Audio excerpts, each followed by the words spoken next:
Hey everyone, and welcome back to the Wisdom Save podcast. My name is Sam, I'm your host and Dungeon Master, and today we're going to dive deep into the new Backgrounds and Species and Feats in the new 2024 Player's Handbook. Let's get started.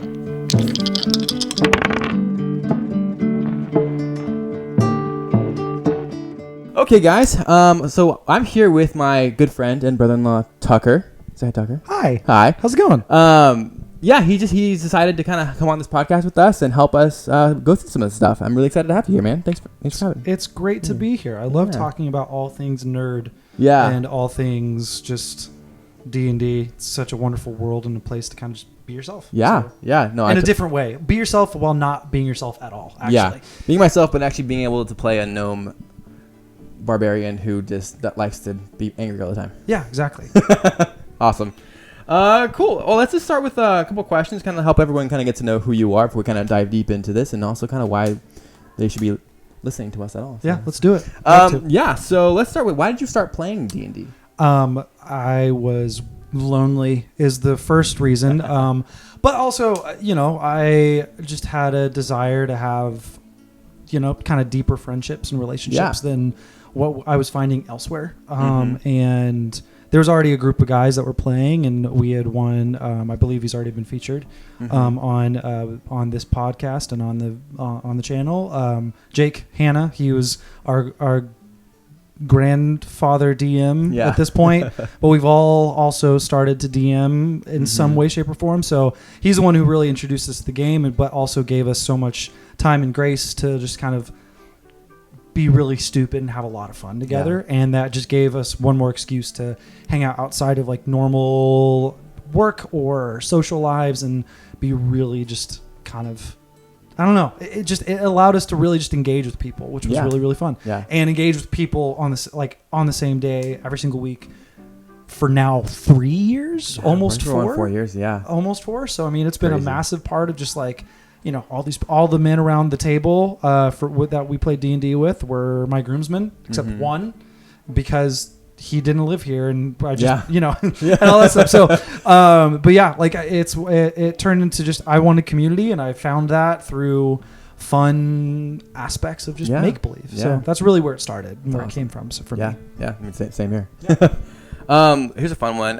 What's your starting class? What was the first character you played? Unfortunately, it was Rogue. Oof. It wasn't easy, and I still can't believe I chose Rogue as my first one. It's a hard class. It's a hard class, but it's also like once you actually get it, I am now a forever Rogue. I am like, there are times I've played a barbarian, a paladin, all those other things, and like I still have a blast with those, but there's nothing quite like your first. But honestly, so much of what it turned into for me was like, okay, so rogues are broken when you learn how to play, specifically a swashbuckler. Oh my gosh. That for me was like, this is just going, It's busted. It's busted, and I'm going to break the DM before he breaks me. So that's really what it turned into. But at first, I mean, it was like an absolute cluster. That's like great. it was a garbage shoot of bad decisions, plenty of nat ones because I didn't understand what that meant, but also plenty of just bad decisions and rolls of like, the rogue goes out in front of a wall of archers and I can dodge, right? It's like fine. That's not how that works. You didn't take the dodge action. You actually you failed your stealth check, so they all see you, and now you don't have any more actions left in your economy. Yep. And now you're just sticking your head in a hole in the dirt with your rear in the air. And folks, that did happen. That actually happened. That was session like 2, 3, maybe 3 of Dane, the lovable rogue, just with his head in the dirt, his butt cheeks straight out of the grass, and everyone being like, "There he is! I see him!" And it was a blast. Yeah, but fun. You thought you were hidden. I did. Dane thought he was hidden. I think Dane's I'm the best at hiding. I think Jake made me roll like a wisdom save or a wisdom check of some type, just to be like, So you think you're hidden. Yeah. He was trying to be like, you can't play this way. Yeah. He was doing the really gracious DM thing of like, I'm going to see if we can communicate this in game, until finally it took a phone call. Like, that's not how you play rogues. Kind of similar to the one time we totally took a long rest in a dark sewer. Yeah. Got attacked. But and I'll take credit for that failure. I think after that I took the alert feat because we were still learning. Yeah. Our DM was like, yeah, you guys can still change things a little bit because it's just like your third time playing. I'm like, okay. And now we're level 13. We can't do that anymore. No, we cannot. We almost got our butts handed to us by a froghemoth 2 nights ago. That was insane. We're going to have to do a whole episode where we just talk about stories. But Honestly, I have one more question for you, then we'll get into the content. Let's get it. What do you love most about the game? What is the thing that kind of keeps drawing you back to the table? That's a good question. I think for me, it's similar to the answer of my. Well, I would say the thing that keeps me coming back to play is the people.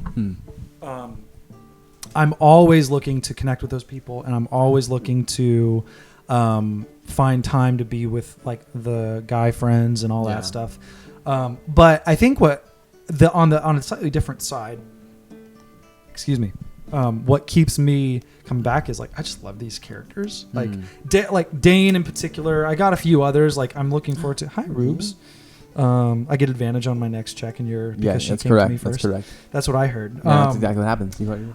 But I love some of the characters that I built, and even just some of the complexities that they've helped me even kind of like arguably process through. Weirdly enough, like it's weird to like say like a game helped me figure out a thing in real life, but also like we've all had those moments where we're sitting there like RPing and and doing a monologue that totally came to you like out of nowhere, or because the DM was like, hey, but what is your character actually like, what do you do? Like kept on doing the push, and I love that, and it really does help you kind of just like exercise a different part of your brain that you don't get to do in everyday life, which just like spurs on creativity and frankly just learning about yourself and figuring out how to be better than your character who has plenty of flaws, and then you remember, I also have plenty of flaws. So it's so much of it just comes down to it helps you figure yourself out, I think, in a lot of ways. But yeah, it's a fun game. Ultimately, it's a game, and it's about having fun rolling shiny little different shapes across the table, and sometimes it's 1, sometimes it's 20, and more often than not, it's directly in the middle, and you don't learn anything from that perception check. No. Or you're a rogue and you roll a 40 on your initiative. Which I did last week. Awesome. Well, yeah, it's good to have you here, Tucker. Let's go ahead and dive into it. All right, let's do this. Okay, guys, we're going to dive right into the content. Just like last week and every week moving forward, I'm going to be pulling from the blog post that Wizards of the Coast posted on D&D Beyond. Those will be linked in the description, comments, wherever you're getting this. Look down there. It'll be there. Unless you're driving, don't just listen then. You can look at it after. But if you're able to, guys, pull it out. We're going to walk through this, and we're going to look at a bunch of cool stuff. Okay, so new backgrounds, new species, new feats. How do we feel about this so far? I am very excited, personally. Yeah. I think, and this is coming from, I went through, I think we all have done it, where I've gone through my min-max phase of how powerful can I be at a low level. What I'm actually really excited about this next iteration of feats and backgrounds and species that they're releasing and all that stuff is that they really are, one, trying to make the world feel more tangible, I think, is what I would say, and not in a like, we can talk about like the other things that they're doing to make weapons feel more real and alive with the various masteries that you can get there. But here, in my opinion, this is what turns characters into actual like proper PCs, right?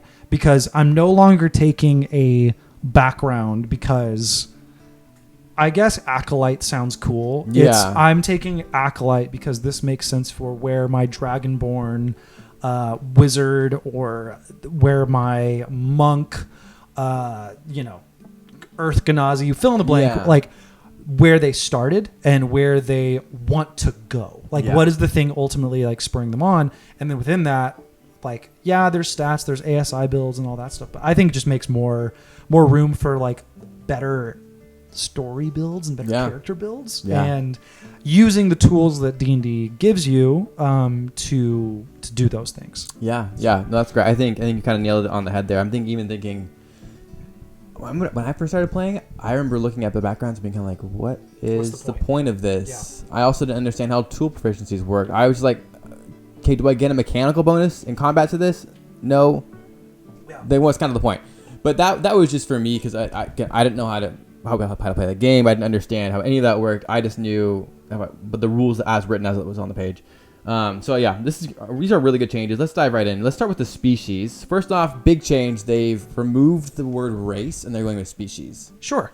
I don't hate this change. I think it's so just more of a semantic change. It's just how they feel comfortable calling it. And honestly, if you look, a minotaur is a different species than an elf. Yes. There's a different species than a human. Yeah. I think if these fantasy races, and keep in mind these are fantasy races. Yeah. If they were in real life, we wouldn't call them race. We'd call them species. It'd be a species. Yeah, because it's a different type of. It's creature. a different being. Like there's still the sentient, there is but a human still race, but then you spread out into. I mean, just go into the science of it, right? Like the oh gosh, phylum, datum, and all that stuff. That I did not study in college, so I'm not going to try. Nope. But yeah. Me neither. Yeah. Okay, awesome. Let's look through this, guys. I'm gonna scroll down. There's a long list of the updated species. We're gonna scroll past the table. We'll always scroll past this table. It's handy just for a reference if you want to kind of look at a glance. But we're gonna go down to the breakdown of each new species. Okay, Aasimar. So we've actually had a couple new additions to the player's handbook. Aasimar, Goliath, and Orc. These are all coming from, I think, Tasha's Monsters, Morning Canes. One of those. They've now taken all of these three species. I'm not be correcting myself all night. We'll adjust. We'll be here years from now and still calling them races. Yeah. They're adding these to the core rulebook now. So the Aasimar, which first off I think is a really cool species. You're like angel born. Yeah, you're of celestialness. Yeah. At that point. One of the biggest changes they've done to the Aasimar is back in 2014. And even in Morning Cadence Monster Manual, what did they call it? The Celestial Revelation. Yeah. You had to pick that at level 1 when you first create your character, and that was kind of immovable. Sure. But now they've allowed you to pick what you want every time you use that ability. Yeah. I think that's really cool. I actually have it right here because I mean I don't know how often everyone knows who or what the Celestial Revelation does, but. Hi, Ruby. I love you too.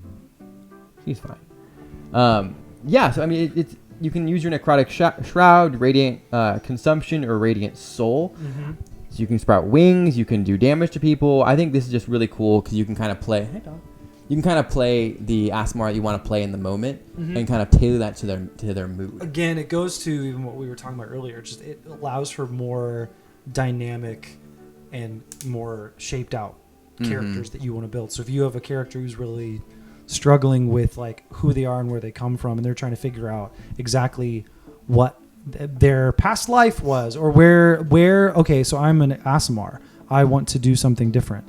How do I then make this a different interaction, like with every single combat or every single, like we're in a new plane. What does this plane mean for this Aasimar and stuff like that? Which I think just adds for a lot of like fun complexities. I think so too. And a lot of fun like in the moment decisions, because you might have gone necrotic when you should have gone like more radiant, and not even for damage, but more for even just influence. Like if you go radiant and you're trying to convince somebody, that might be more of an intimidation check versus necrotic. And then if you did radiant, that might just be more of like a persuasion. I'm here to help. Yeah. So I think they're really comes down to a lot of fun things that you can do, especially depending on like the classes that you choose with this as well. Yeah, I agree. I think it's interesting because it really gives the players the choice of what type of character they want to play in the moment. Yeah. And that being said, you can choose to still stick with the one. If you think per your backstory it makes sense to stick with the one, or over time start dipping into the other ones, that makes total sense. Now what they're doing is they're just kind of giving you that space to be creative, which I love. let's go next to the Goliath. They made some pretty good changes with the Goliath, I think. Mm-hmm. They've kind of tied them to almost the same way tieflings are tied to kind of like devils and different types of devils. Yeah. They're doing the same thing with Goliaths. So if you're tied to a fire giant, where they come from, then you can do an extra what they call D10 of fire damage on an attack roll. Yeah. Again, they're just some new awesome ways to kind of play with these things. Yeah. And I think with that as well, it's the same. It's what you just said. It gives room for play, and it gives room for some really interesting class choices as well. Mm-hmm. Like, I think when you and I first watched some of the video that they released, I texted you immediately and was like, I want to play a Goliath rogue. Yeah. And I want to figure that one out because these are large. Hey there, adventurers. Need some new dice to roll those critical hits or avoid those devastating fails? Look no further than our friends at Easy Roller Dice. They've got a fantastic selection of high-quality dice sets, perfect for any tabletop game. Whether you're a seasoned dungeon master or just starting out with your first campaign, Easy Roller Dice has everything you need to bring your game to the next level. From stunning metal dice to beautifully crafted resin sets, there's truly something for everyone. And here's the best part. We've teamed up with Easy Roller Dice to give you an exclusive discount. Just use the code WisdomSavePodcast at checkout and you'll get 20% off your entire order. It is a one-time use code, so make sure you grab those dice you've been eyeing. Plus, by using our code, you're not only saving money, but you're also supporting us at the podcast. We get a kickback from every purchase, which helps us continue bringing you awesome content and epic adventures. So don't miss out. Head over to Easy Roller Dice, pick out your favorite dice, and use code WisdomSavePodcast at checkout for 20% off. Trust me, your dice bag will thank you. Larger than life characters that shouldn't be sneaky, but I want to figure it out. But at the same time, that might lend itself to maybe not one of the stone or the fire giants, but it lends itself to, I think it's a cloud giant. I think that gives you the ability to Misty Step away. Yeah. Which is okay. Super cool. Which, honestly, watching a giant disappear and reappear 30 feet away. Is terrifying. Absolutely. And I think terrifying. Playing that, with... as an arcane trickster, as fill in the blank with that kind of, and that's just on me being I want to break people. But I also think that there's so much fun there that you can again do to flesh out the kind of characters that you want to build. Yeah, no, totally. And I think they mentioned in their YouTube video too, is you can increase your size as a bonus action. You're just now I'm a size larger. I'm medium. Now I'm large, and now I can also Misty Step away. Yeah, and appear. Again, as is terrifying. Yeah. That's terrifying. I love that. Orc is now also a new one that they've introduced. Notably, they've removed half orc and all the kind of the half species, but they've kind of given some of the same abilities over to these species. There's the relentless endurance, I think is what it's called. And now they just do the adrenaline rush, which allows you to dash, gain temporary hit points as a bonus action. So still pretty good. Well, the relentless endurance is the one where it's when you drop to 0. Yes, right. Yeah, you actually pop back up, and you're at 1. I'm sure this will come up in a future episode. I think they gave those abilities to certain classes. That might be the case. Specifically, I think the warlock and the cleric. Depending on... And it was kind of this moment of your patron or deity steps in. Right. I have to double check that. But you guys watching this in the future will probably know because you've seen the video. This is true. So those are the new ones. Let's go move into just kind of the ones that they've already introduced, or the ones that are coming back. We have the dragonborn, the dwarf, the elf, the gnome, the halfling, the human, and the tiefling. These have all had some really good changes. I don't think we're going to have time to cover every single change here. But we will do small breakdowns over probably on our YouTube shorts. Yeah. We'll probably cover them over there, which is a good spot if you guys want quick little snippets of this information. I do think one thing to say really quickly about all the classes, the fact that they've taken away ability score improvements based on now species, I think, again, just lends itself to... Yeah. Absolutely. To properly customizing your character, because I'm right now in a campaign that you're running. I'm playing a Vidalcan rogue because I was I want the charisma bonus. Yeah. I'm a little bit of the party face, but not quite. But there just adds a level of I definitely chose it because I haven't ever played a Vidalcan yet. But at the same time, I really, really wanted to be charismatic, more charismatic than I could be. But I think that just added, some of those choices. But now it can be like, okay, who is this character, first of all? Yeah. What is their background? Yeah. Why is a Vidalcan a multiversal traveler? Mm-hmm. What happened? And now, because of the background that I chose, because of the feats that I choose that go along with it, and the ASI improvements, that's when I'm like, okay, so maybe Vidalcan should have been the choice, but it is, but now I can choose it because of the idea for the character I had, not the race is going to help me out. Yeah, exactly. I think, and we talked about this last week or the week before, that, just like you said, they're moving the ASI increases from your species, from your race to your background. Mm-hmm. And there's so many kind of tropes in, I think, D&D where it's like, oh, you're going to play a wizard? You should play a gnome. Oh, you're going to play a warlock? You should probably play a tiefling. You're going to be a paladin. You should play a dragonborn. Exactly. Like, there's a lot of these things that we've kind of instinctively associated with. Mm-hmm. And I think what we're seeing now is I can play a orc wizard. Yeah. I can play a fairy barbarian. I can't wait. I know you're going to do that in my campaign, and I'm going to hate. I just want to play, a little fairy barbarian who's super angry, who can also cast enlarge and reduce and be tiny and tinier, but also do like d12s of damage. I think that's hilarious. I love it. And so now with them and their background, just like you said, we can now have a better understanding of where your character started before they were an adventurer. Mm-hmm. And it really gives more weight to the backgrounds themselves, because one, that's now where you're getting your ASI features, those +1, +2s. And now we can kind of start beginning to think about what brought your character to your first session, to that level 1. Yeah. Because I think it's so easy for, if you want to get kind of the narrative side of D&D,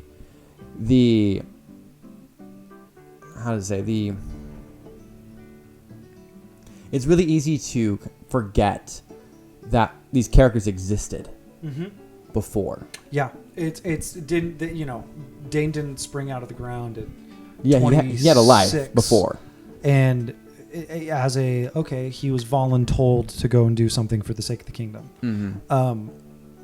No, Dane had a life and had siblings and had a mom and a dad and. Granted, it was my first D&D character, so his dad definitely died. For sure. Because why not? Yeah. But I think at the same time, what that allows you to do now is really play with that back. And where did so-and-so come from? Mm-hmm. And that's just super fun, I think. Yeah, yeah. And also, I don't know if you've seen the art for these backgrounds. They're beautiful. And those themselves, like, will and have sparked, like, there's this, and it just kind of like throws you into that training thought of, okay, if that's an acolyte, this is the vibe of the acolyte in D&D. Yeah. Okay, so it's there. It's spooky. It's darker. It's or it's very like, I don't know, very like higher thinking. It's very you're attached to an order that is beyond yourself, and that makes you a very selfless character. It just adds so much of that, which is awesome. Yeah, I agree.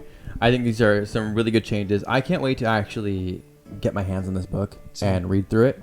September 17th, I'm coming for you. Let's do it. But let's dive into one last topic here. Feats. So they've totally restructured how feats work. And now at level 1... you get what they call an origin feat, which is so much fun. A free feat. Yeah. Again, this is the reason why the trope is variant human fighter, right? Is because a variant human gets a free feat, which is super overpowered, and then the normal human buffs. But anyway, everyone gets essentially a feat at level 1. And even with those feats too, they've even restructured how some of them work. Yeah. Like alert no longer is you can't be surprised. You get a +5 to initiative, and that's it, right? Yeah. Like now, alert is, I'm pulling it up. You add your proficiency bonus to your initiative roll. You also get initiative swap. That's awesome. Which is interesting. That's really cool. For me, the rogue, deciding, you know what I'm going to do? I'm going to give our ever so lovely Carlock, he would love that. our so contextually, in a campaign that we're also playing, I am a rogue who has currently a plus 14 with advantage to initiative because of brokenness and everything. And I consistently roll, even at worse, like a 25. Exactly. On a nat 1. Yeah. But then we have the house rule of like, Yeah. a 1 is a 1 is a 1. Yeah. But then our cleric always does so poorly with initiative. The idea of like, you know what? I think actually I want to swap. Yeah. And I want to put Carlock at the top of initiative now. I think that would be crazy. Even the opportunity to give, like the spellcaster, the opportunity to act before anyone and just lay down an amazing, powerful spell, whether it be a cleric, a wizard, a warlock, a sorcerer, like, hey, I'm able to immediately cast haste on someone.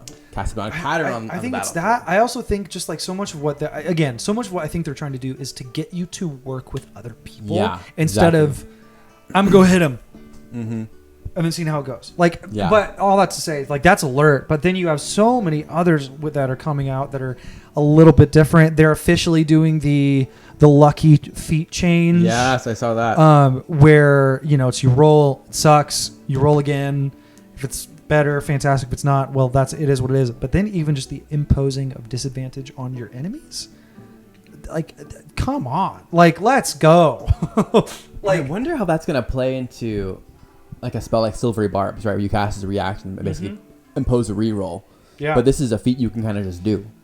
I think it's gonna cause for a lot of DMs who are incredibly like either lenient or very strict on how that feat is applied. Yeah. Well, what's interesting too is I remember them saying some of these feats are locked behind specific certain prereqs, whether I think it was a background or a species. But for the most part, most of these should be accessible to you by level 1. And the interesting thing is too, these are only accessible at level 1. Yeah. At your next ASI, if you wish to forego an ASI, you can't come back to this pool of feats. Yeah. Which I think is really cool because imagine not being able to use Lucky and Alert and all these kind of more overpowered feats, right? Totally. Yeah. And I think too, oh gosh, what was it? I think also one of the things that it's made me think about is like we started that campaign at level 1. It was a great campaign to start off with. Yep. It was starting off level 1 was the smart decision because we had no one had any idea what they were doing except for DM and one other player. Yeah. And even the other player had been like a couple years since he played. So for us taking that time to slowly get involved, but then you're a level 1 fighter, rogue, whatever it might be, and frankly sometimes that just leads for really boring aspects of the game where it's like and granted we were never bored because we're learning and having fun but I think what this also does is it encourages longtime players to, instead of saying start at level 3 and have this and that and the other chosen, I feel like it would encourage longtime players to let's stop, let's actually go back to level 1 and kind of reintroduce this and slowly engage with this. Like I'm seeing this done on one podcast that I'm even listening to right now that's incredible. Yeah. They started at level 1. Yeah. And these are people who I'm like, in the D&D world, I look up to. Like their RP is incredible. They're all this stuff. Yeah. And for me to like be like, these people started there, this in my opinion pushes that to the nth degree because it like makes them want to engage with these lower malformed characters, frankly, that eventually get to grow into something more like complex. So I mean, going truly from like peasant to godhood, which just allows for so much fun. And it also, I think, even again, like I can't wait to run a campaign where I'm like, okay, we're actually, guys, we're going to start at level 1. And so all y'all remember, you know how to play a level 13. I have 4 hit points as a level 1 wizard. Yeah. You breathe on me and I'm dead. Exactly. Like, and I think that really just will be like, okay, let's start off with the basics. Let's start off in a way where it's like, we're going to build something kind of cool here and engage with the character. Again, really starting and trying to get people to kind of like engage with those backgrounds and bring in all that stuff, like starting from the ground up. I think it lends itself to some really cool character development that I would argue a lot of D&D players can sometimes forget because they just want to be a murder hobo. Yeah. Like, I think one of the things that makes D&D so good is the stories that you can tell. Yeah. But, that's also just my opinion. If you want to be a murder hobo, be a murder hobo. I mean, hey, man, it's your game. Do whatever you want. Yeah, exactly. Yeah. I'll end on this. I think, speaking to the idea that these level 1 feats kind of bring us back to the kind of foundation.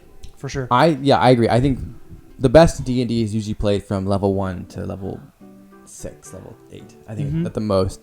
Because you have to be really careful with how you interact with the world.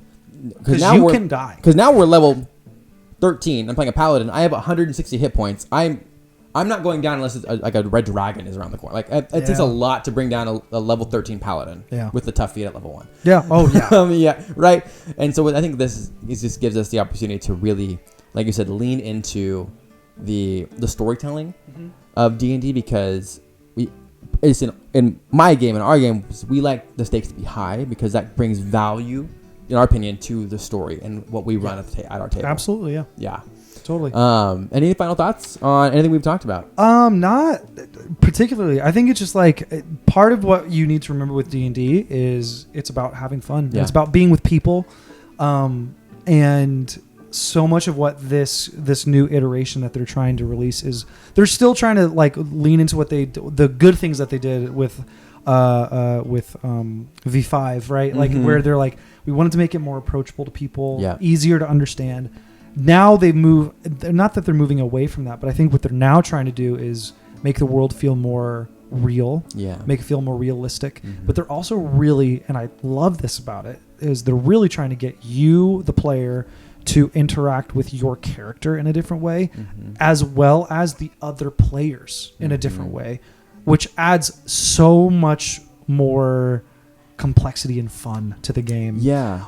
Where I get to yell at you because of something happening between our characters, and then we get done, we're like, that was so cool. Like, but yeah, I think just I think that's just something I'm just very much looking forward to. Yeah, no, I totally agree. I think the camaraderie that they're kind of building into the game, because like I said, it's really easy to kind of go through the game and not think a lot about your other party members, but because you're stuck in your character sheet and your abilities. But when the mechanics and the abilities allow for interaction between the two different characters, I think that just adds to the narrative and adds to the social aspect of the game. I think it makes it more fun. Yeah, for sure. Yeah. Yeah. Well, that's all we have for today, guys. Thank you guys for listening. If you guys found any value in this whatsoever, you know what to do. There's buttons, you can push them.